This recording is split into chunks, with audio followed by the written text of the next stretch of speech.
Buenos días. Buenos días a todos, ¿cómo están? Bienvenidos a una nueva edición de Cambio de Rumbo.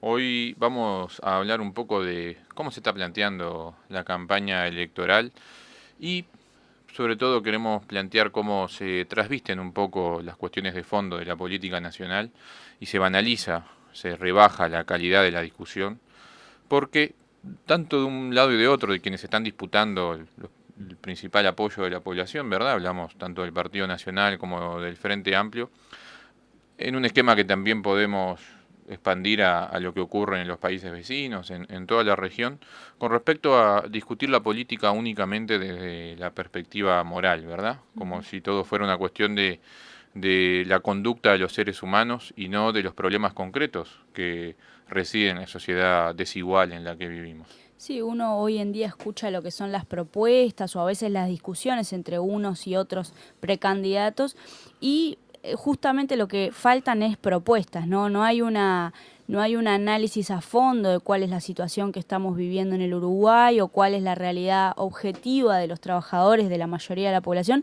sino que en realidad, bueno, se terminan como esfumando un poco entre discusiones más de estilos, de fondo, de moral, como decía Federico, de gestión, quién gestiona mejor, quién es más efectivo en tal o cual área, pero no en cambiar lo que en realidad termina siendo la gran desigualdad de este sistema, que es justamente quién tiene la riqueza, por ejemplo. Sí, trasladar el discurso de la política a la conducta moral ha sido típico de lo que llamamos la derecha tradicional, ¿no? Y lo podemos ver, por ejemplo, en cómo hizo Bolsonaro en Brasil su campaña. Su eje siempre lo planteó como que el problema en Brasil era que con la izquierda, entre comillas, en el gobierno, la sociedad perdió su moral, ¿verdad? Está está corrompida, es un problema de la conducta que se traslada luego a la política como la corrupción, ¿verdad? Y es por eso que la sociedad no funciona bien, por la mala conducta de los individuos. Y reducen todo a este problema, de que el problema es la buena gestión, la buena moral, la buena conducta. Y de esa manera se va escondiendo el funcionamiento real de la sociedad, de la explotación, esconde los problemas objetivos, esconde las relaciones sociales concretas y los problemas concretos que tienen los trabajadores y traslada todo siempre a problemas de conducta, ¿verdad? Si todos nos portáramos bien, el capitalismo funcionaría bien.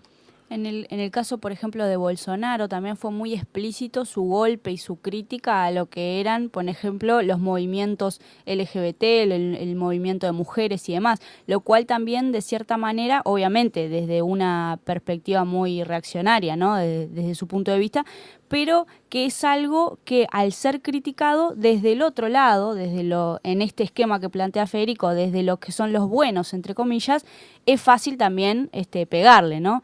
Es decir, ¿quién no va a estar, digamos, o del otro, en la vereda de enfrente de Bolsonaro cuando plantea cosas como las que ha planteado respecto a los movimientos de gays, lesbianas, trans, etcétera, o mismo en las cuestiones como por ejemplo la ministra esta que él puso de Hacienda y Familia y demás, cuando planteó que para volver, o sea, para volver a las buenas tradiciones, a que Brasil volviera a ser el Brasil que nunca debió dejar de ser, los niños tenían que vestirse de celeste y las niñas de rosado. ¿Quién no va a estar en contra de esto, verdad? Claro, pero ¿qué pasa? Del otro lado, de quienes se quieren referenciar como la izquierda, del progresismo en todo nuestro continente, cae en este esquema y le sigue el juego. Es decir, invirtiendo los argumentos, eso sí, pero cae en este esquema de que están los buenos y los malos, ¿verdad? Entonces Bolsonaro con este discurso reaccionario es el malo y el progresismo son los buenos, es la salvación, ¿verdad? Ese fue el discurso durante la elección en Brasil, ahí vemos cómo le fue además, pero la izquierda oficial hoy, y también en nuestro país, acepta la perspectiva moral de las cosas. Solo que lo da vuelta y busca mostrar a la derecha tradicional como la inmoral. Y entonces, como hace acá en nuestro país, el Frente Amplio es la salvación moral. El Frente Amplio son los buenos, ¿verdad? Se reduce todo a, como lo estamos viendo en la campaña actual hoy, el problema es la derecha. Ellos van a arruinar el país y entonces el Frente Amplio es el que salva al país. La derecha es militarista, es corrupta, es conservadora y por oposición el Frente Amplio es la libertad, la honestidad, la discusión colectiva, ¿verdad? Exacto, y incluso esto se toca con otro tema que ya hemos manejado en estas audiciones, que es, bueno, el concepto del menos malo, ¿no? Que también, como ya lo mencionamos esa vez, en realidad es un concepto totalmente subjetivo y, digamos, poco específico. Es decir, si el otro es más malo, bueno, yo como soy menos malo que ese más malo, entonces yo puedo salvar al país. Y en realidad lo que está de fondo, en realidad termina siendo dos opciones muy malas para el pueblo. Algo que a nosotros nos gusta siempre contrastar con datos de la realidad y con hechos concretos, ¿no? ¿Por qué decimos que el Frente Amplio, igual en este esquema que se plantean ellos como la salvación, en realidad no lo ha sido? Es decir, se critica, por ejemplo, a Larrañaga y a la derecha con esta nueva campaña que se lleva adelante respecto a vivir sin miedo y la militarización de la policía y demás, que es totalmente criticable desde la izquierda y eso se entiende. El problema es qué ha hecho el Frente Amplio en este esquema, por ejemplo. ¿Acaso no ha en los últimos tiempos mandado militarizar las fronteras, por ejemplo? ¿No ha hecho, incluso no ha mandado a militares a romper huelgas de Adeón para recolectar la basura, por ejemplo? ¿Eso no son militares en la ciudad? No ha militarizado la Guardia Republicana y en realidad indirectamente hay una policía militarizada en las calles de la ciudad, saturando los barrios, criminalizando la pobreza y demás. Por eso nosotros, entre este esquema que nos quieren vender, de allá vienen los malos de la derecha y acá están los buenos del Frente Amplio, vamos a los hechos concretos para mostrar que esto no es más que una fachada propagandística de una fuerza política que se ha quedado realmente sin propuestas y cuya única bandera en la campaña electoral, su caballito de batalla, es decir, lo malo que es el Partido Nacional. Y además de esa manera buscando invisibilizar las opciones alternativas reales, como por ejemplo es la Unidad Popular. Nosotros ahí tenemos que plantear, así como hablábamos del avance represivo, en definitiva, del gobierno, hay que hablar, no ha tenido problemas de corrupción el Frente Amplio, no ha tenido problemas de mala gestión el Frente Amplio, ¿qué pasó con ANCAP? ¿Qué pasó con Pluna? ¿Verdad? Sí, ¿qué pasa hoy en día incluso con un montón de, digamos, por ejemplo, el otro día salía en El Observador una noticia donde se dejaba en claro que, por ejemplo, la OCE, para potabilizar el agua, compra insumos a la empresa que le compra la vende mucho más cara a OCE que por ejemplo, que lo que exporta al país. Y como esos casos hay muchos, ¿acaso no hay mucha corrupción y mucho enriquecimiento a costa del salario y en definitiva de todos los uruguayos? Podemos verlo en los temas de medio ambiente, ¿verdad? Parece que la derecha solo le importa el capital y viene a devastar el medio ambiente, cosa que es cierta, pero hay que ver el modelo económico aplicado por el Frente Amplio. Hoy la población está viviendo muy directamente esto, con el problema de las cianobacterias, con el problema justamente de la potabilización del agua, un propio gobierno del Frente Amplio que ha promovido cosas como la ley de riego, que insiste en instalar una nueva planta de celulosa en el centro de nuestro país, que va a seguir profundizando el problema medioambiental. Es decir, cuando hablamos en lo concreto, ¿no? Por ejemplo, todo el tema de la violencia de género, se plantea a los malos como machistas, misóginos y demás, cosa que es cierta, pero no se dice nada de que el Frente Amplio, para cubrirse de eso, votó una ley contra la violencia de género, a la que después no le asignó presupuesto y que el problema de la violencia de género es responsabilidad del Estado y no ha sido resuelto. Sí, en particular recuerdo ahí en esos meses que se aprobó la ley de violencia, salieron parlamentarias mismo del Frente Amplio a decir que bueno, que en realidad les hubieran avisado si se necesitaba plata para esta ley. En realidad cuando ellos lo votaron no tenían claro que se necesitaba tanta plata y que había tanto, o sea, era necesidad ponerla en práctica un presupuesto tan alto, un nivel de cinismo pocas veces visto, ¿verdad? Solamente en este caso, para puntualizar, para que tener una idea de lo que estamos hablando, porque a veces también, digo, se nos puede acusar de que estamos hablando sin argumentos, pero en concreto con la ley de violencia de género, solamente el Poder Judicial para llevar adelante los juzgados de familia, para poder incorporar en todos los departamentos las dependencias necesarias para aplicar la ley como debería aplicarse, había solicitado un incremento de casi 1.000 millones de pesos, 943 millones de pesos.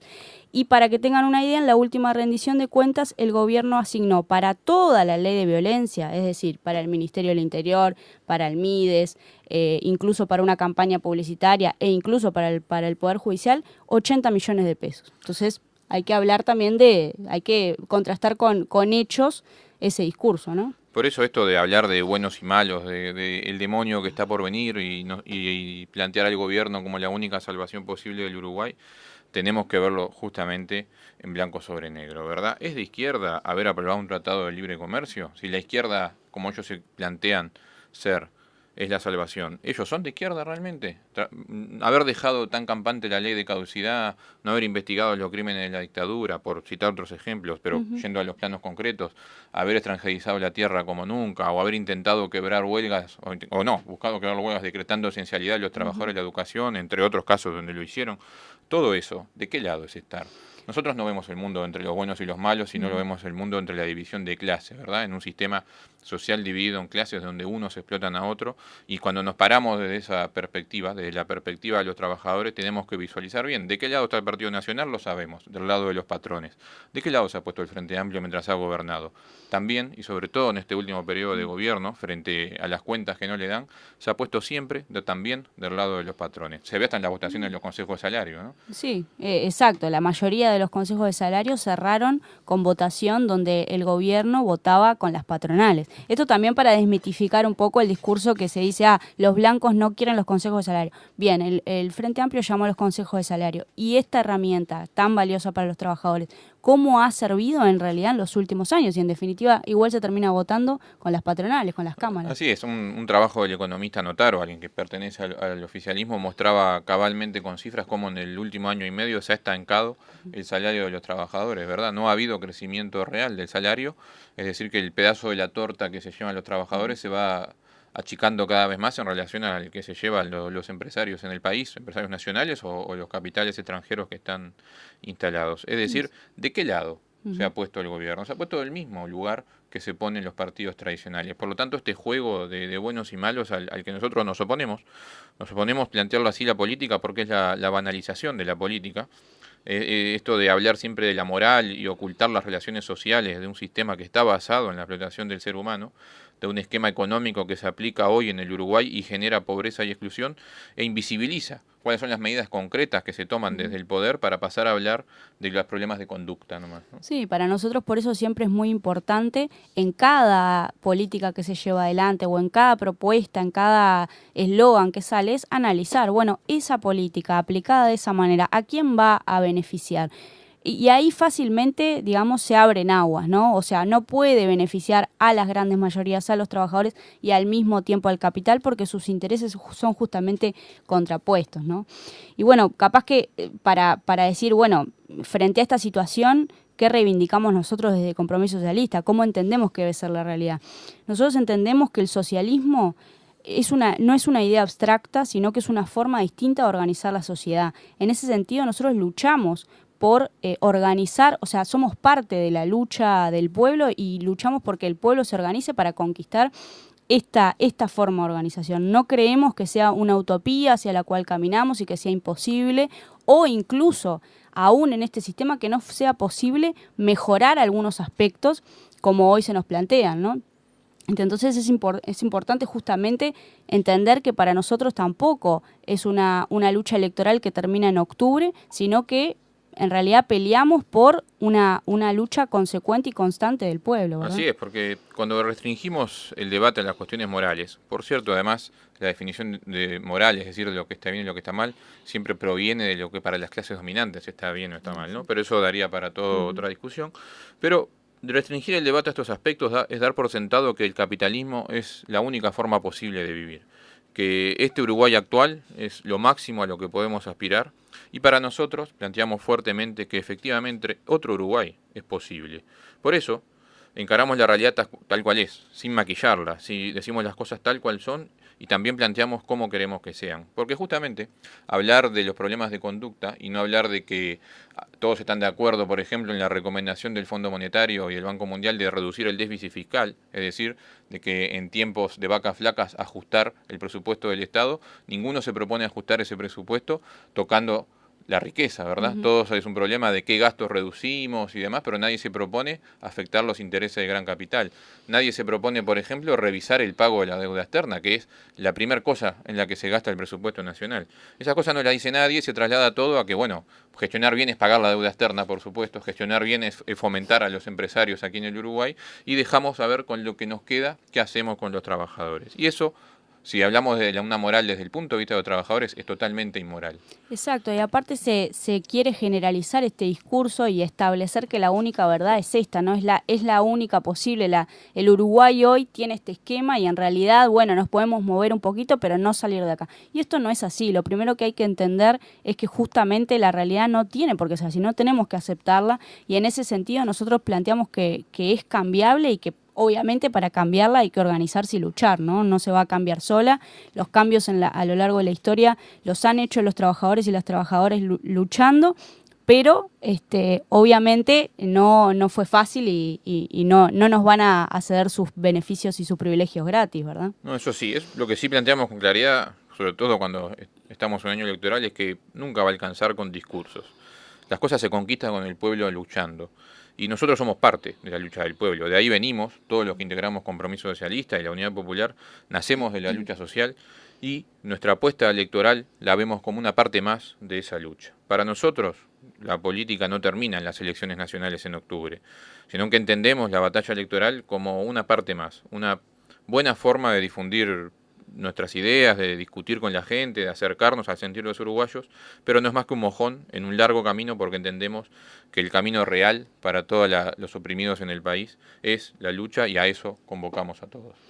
Exacto, y aparte en un escenario de banalización de la política, como decíamos, ¿no? De un lavado de cara de las ideas, nosotros planteamos que esconder el socialismo, es decir, esconder la realidad objetiva que separa, ¿verdad?, al mundo en clases sociales, en definitiva lo que hace es terminar fortaleciendo la ideología dominante, que es la que dice que el mundo así está bien, que esta es la realidad que tenemos y que siempre va a haber ricos y pobres y en definitiva termina legitimando la explotación. Entonces nosotros, al revés de esconder estas ideas del socialismo, buscamos que salgan a la luz y disputar también ese discurso, ¿no?, con las clases dominantes. Efectivamente, plantear el socialismo como alternativa real y como la única salida posible para nuestro país y en realidad para la humanidad, de vivir distinto, de dejar de lado la miseria y la exclusión a la cual nos llevan las relaciones sociales actuales. Bueno, por aquí vamos cerrando nuestra audición del día. Como siempre, les dejamos nuestras redes sociales, nuestro celular 091-070-182, para que también nos escriban y nos den su opinión de estos aspectos y otros, ¿no?, que puedan ir surgiendo. También estamos manejando una idea nueva de, bueno, poder presentarnos capaz que sea después de los espacios abiertos, pero no está fijo tampoco, de poder discutir con ustedes en vivo, es decir, responder preguntas que nos hagan, pero también necesitamos que ustedes justamente nos hagan llegar esas inquietudes y planteos, ¿no? Así es, los invitamos a hacernos llegar todos los comentarios y preguntas que deseen por las redes sociales o por el número de WhatsApp que recién mencionó Valeria. Y bueno, los esperamos la próxima semana, como todos los jueves a las 10 de la mañana. Hasta luego. Hasta luego.